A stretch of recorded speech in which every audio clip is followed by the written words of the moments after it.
is Harry, said the giant. Harry looked up into the fierce, wild, shadowy face and saw that the beetle eyes were crinkled in a smile. Last time I saw you, you was only a baby, said the giant. You look a lot like your dad, but you've got your mom's eyes. Mom's eyes. Uncle Vernon made a funny rasping noise. I demand that you leave at once, sir, he said. You are breaking and entering. Ah, shut up, Dursley, you great prune, said the giant. He reached over the back of the sofa, jerked the gun out of Uncle Vernon's hands, bent it into a knot as easily as if it had been made of rubber, and threw it into a corner of the room. Uncle Vernon made another funny noise, like a mouse being trodden on. Anyway, Harry, said the giant, turning his back on the Dursleys, a very happy birthday to you. Got something for you here. I might have sat on it at some point, but it'll still taste alright. From an inside pocket of his black overcoat, he pulled a slightly squashed box. Harry opened it with trembling fingers. Inside was a large, sticky chocolate cake with Happy Birthday, Harry written on it in green icing. Harry looked up at the giant.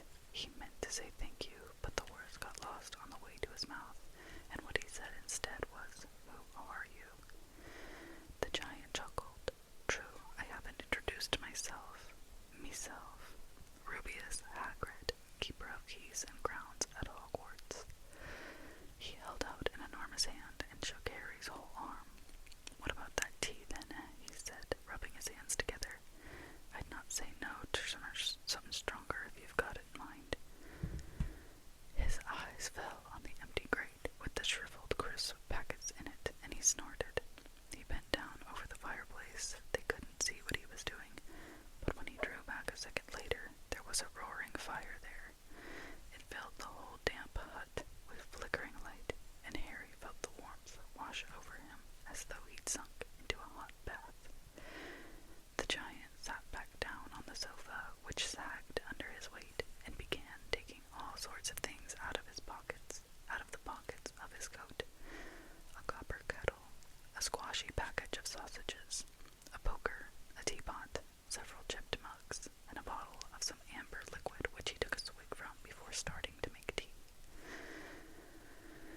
Soon the hut was full of the sound and smell of sizzling sausage. Nobody said a thing while the giant was working, but as he slid the first 6 fat, juicy, slightly burnt sausages from the poker, Dudley fidgeted a little. Uncle Vernon said sharply, "Don't touch anything he gives you, Dudley." The giant chuckled darkly.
sorry. I knew you weren't getting your letters, but I never thought you wouldn't even know about Hogwarts, for crying out loud.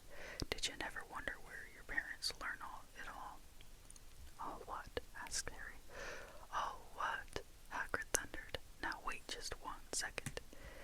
He had leapt to his feet. In his anger, he seemed to fill the whole hut. The Dursleys were cowering against the wall. Do you mean to tell me, he growled at the Dursleys, that this boy knows nothing about anything? Harry thought this was going a bit far. He had been to school after all, and his marks weren't bad. I know some things, he said. I can, do maths and stuff. But Hagrid simply waved his hand and said, about our world, I mean. Your world. My world. Your parents' world. What world? Hagrid looked as if he was about to explode. Dursley, he boomed. Uncle Vernon, who had gone very pale, whispered something that sounded like Mimble Wimble. Hagrid stared wildly at Harry. But you must know about your mom and dad, he said. I mean, they're famous. You're famous. What? My mom and dad were famous, were they? You don't know.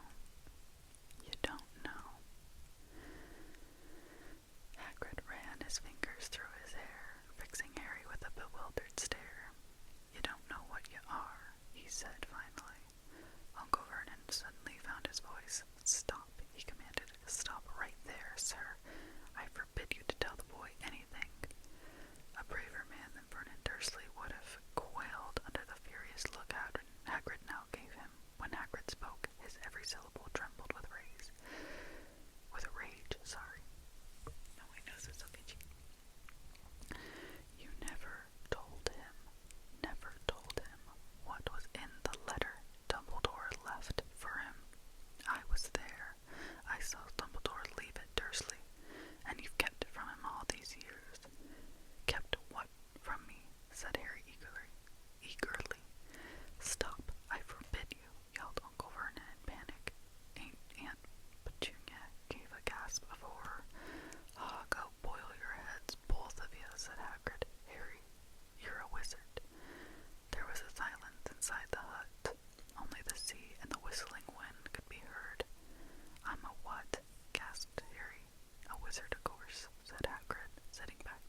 see a great muggle like you stop him, he said. A what? Said Harry, interested. A muggle, said Hagrid. It's what we call non-magic. A muggle, said Hagrid. It's what we call non-magic folk like them. And it's your bad luck that you grew up in a family of the biggest muggles I ever laid eyes on. We swore when we took him in we'd put a stop to that rubbish, said Uncle Vernon. Swore we'd stamp it out of him. Wizard indeed. You knew, said Harry. You knew I'm a wizard. Knew, shrieked Aunt Petunia suddenly. Knew. Of course we knew. How could you not be my dreaded sister being what she was? Oh, she got a letter just like that and disappeared off to that school and came home every holiday with her pockets full of frog spawn, turning teacups into rats. I was the only one who saw her for what she was, a freak. But for my mother and father, oh no, it was Lily this and Lily that. They were proud of having a witch in the family. Someone is clearly very jealous. It's not a pretty color on anybody, you guys. She stopped to draw a deep breath, and then went ranting on. It seemed she had been wanting to say this for years. Then she met that Potter at school, and they left and got married and had you, and of course I knew you'd be just the same, just as strange, just as abnormal. And then, if you please, she went on and got herself blown up, and we got landed with you. Harry had gone very white. As soon as he found his voice, he said, Blown up? You told me they died in a car crash. Car crash. Let me switch hands. Roared Hagrid, jumping up so angrily that the Dursleys scuttled back into their corner. How could a car crash kill Lily and James Potter? It's an outrage, a scandal. Harry Potter not knowing his own story when every kid in our world knows his name. But why? What happened? Harry asked urgently. The anger faded from Hagrid's face. He looked suddenly anxious. I never expected this, he said in a low, worried voice. I had no idea when Dumbledore told me there might be trouble getting hold of you, how much you didn't know. Harry, I don't know if I'm the right person to tell you, but someone's gotta. You can't go off to Hogwarts not knowing. He threw a dirty look at the Dursleys. Well, it's best you know as soon as I can tell you. Mind, I can't tell you everything. It's a great mystery, parts of it. He sat down, stared into the fire for a few seconds, and then said, It begins, I suppose, with a person called. But it's incredible you don't know his name. Everyone in our world knows. Who? Well, I don't like saying the name if I can help it. No one does. Why not? Gulping gargoyles, Harry. People are still scared. Blimey, this is difficult. See, there was this wizard who went bad. As bad as you could go. Worse than worse. His name was... Hagrid gulped. But no,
killed him, and this is the real mystery of the thing, he tried to kill you too. Wanted to make a clean job of it, I suppose.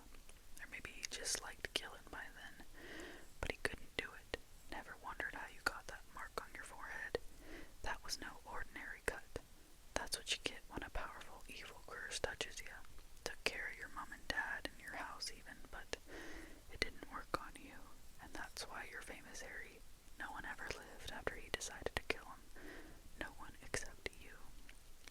And he'd killed some of the best witches and wizards of the age, the McKinnons, the Bones, the Pruitts, and you was only a baby, and you lived.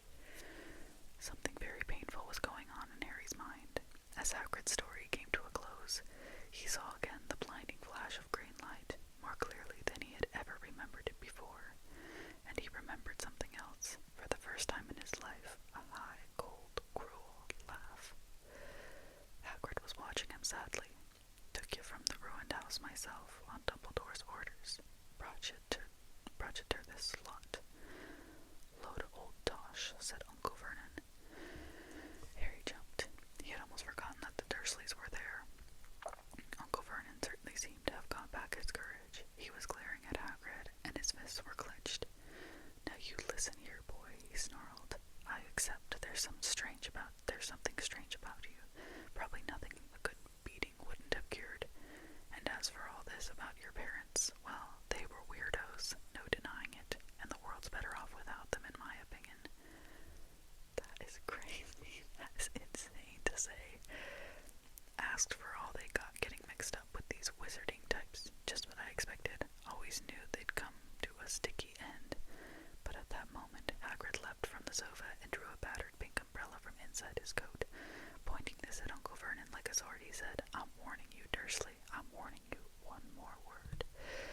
In fear of being speared on the end of an umbrella by a bearded giant, Uncle Vernon's courage failed again. He flattened himself against the wall and fell silent. That's better, said Hagrid, breathing heavily and sitting back down on the sofa, which this time sagged right down to the floor. Harry, meanwhile, still had questions to ask, hundreds of them. But what happened to Sorry, I mean, you know who. Good question, Harry. Disappeared. Vanished. Same night he tried to kill you. Makes you even more famous. That's the biggest mystery, see? He was getting more and more powerful. Oh, goodness.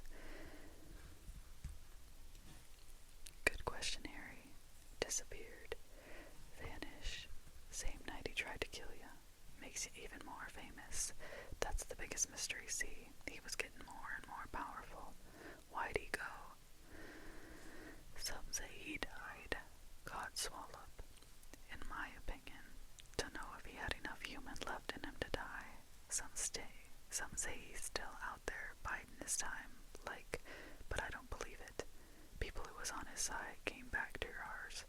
Some of them came out of kind of trances. Don't reckon they could have done it if he was coming back. Most of us reckon he's still out there somewhere, but lost his powers. Too weak to carry on.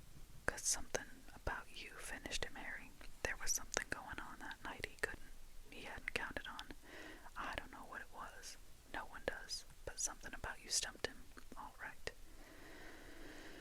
Hagrid looked at Harry with warmth and respect blazing in his eyes. But Harry, instead of feeling pleased and proud, felt quite sure that there had been a horrible mistake. A wizard. Him. How could he possibly be? He'd spent his life being clouted by Dudley and bullied by Aunt Petunia and Uncle Vernon. If he was really a wizard, why hadn't they been turned into warty toads every time they tried to lock him in his cupboard? If he'd once defeated the greatest sorcerer in the world, how come Dudley had always been able to kick him around like a football? Hagrid, he said quietly, I think you must have made a mistake. I don't think I can be a wizard. To his surprise, Hagrid chuckled. Not a wizard, eh? Never made things happen when you was scared or angry. Harry looked into the fire. Now he came to think about it. Every odd thing that had ever made his aunt and uncle furious with him had happened when he, Harry, had been upset or angry. Chased by Dudley's gang, he had somehow found himself out of their reach. Dreading going to school with that ridiculous haircut, he managed to make it grow back. And the very last time Dudley had hit him, hadn't he gotten his revenge without even realizing set a boa constrictor on him. Harry looked back at Hagrid, smiling, and saw that Hagrid was positively beaming at him. "See," said Hagrid, "Harry Potter, not a wizard. You wait. You'll be right famous at Hogwarts." But Uncle Vernon wasn't going to give in without a fight. "Haven't I told you he's not going?" he hissed. "He's going to Stonewall High, and he'll be grateful for it. I've read those letters, and he needs all sorts of rubbish, spell books and wands, and if he wants to go, a great muggle like you won't stop him," growled out Hagrid. "Stop Lily and James Potter's son going to Hogwarts. You're mad. His name's been down ever since he was born. He's off to the finest school of witchcraft and wizardry in the world. 7 years there, and he won't know himself. He'll be with the youngsters of his own sort for a change, and he'll be under the greatest headmaster Hogwarts ever had. Albus Dumbledore, I am not paying for some crackpot old fool to teach him magic tricks," yelled Uncle Vernon. But he had finally gone too far. Hagrid seized his umbrella and whirled it over his head. "Never," he thundered, "insult Albus Dumbledore in front of me." He brought the umbrella swishing down through the air to point at Dudley. There was a flash of violet light, a sound like a firecracker, a sharp squeal, and next second Dudley was dancing on the spot with his hands clasped over his fat bottom, howling in pain. When he turned back on them, Harry saw a curly pig's tail poking through the hole of his trousers. Uncle Vernon roared, pulling Aunt Petunia and Dudley into the other room. He cast one last terrified look at Hagrid and slammed the door behind them. Hagrid looked down at his umbrella and stroked his beard. "Shouldn't have lost me temper," he said, ruefully, "but it didn't work anyway. Meant to turn him into a pig, but I suppose he was so much like a pig anyway, there wasn't much left to do." He cast a sideways look at Harry under his bushy eyebrows. "Be grateful if you didn't mention that to anyone at Hogwarts," he said. "I'm not supposed to do magic, strictly speaking. I was allowed to do a bit to follow you and get your letters to you and stuff. One of the reasons I was so keen to take on the job." "Why aren't you supposed to do magic?" asked Harry. "Oh, well, I was at Hogwarts myself, but got expelled. To tell you the truth, in my 3rd year, they snapped me wand in half and everything, but Dumbledore let me stay on as a gamekeeper. Great man, Dumbledore." "Why were you expelled?" "It's getting late, and we've got lots to do tomorrow," said Hagrid loudly. "Gotta get up to town, get all your books and that." He took off his thick black coat and threw it to Harry. "You can get under that," he said. "Don't mind if it wriggles a bit. I think I still got a couple of dormice in one of the pockets."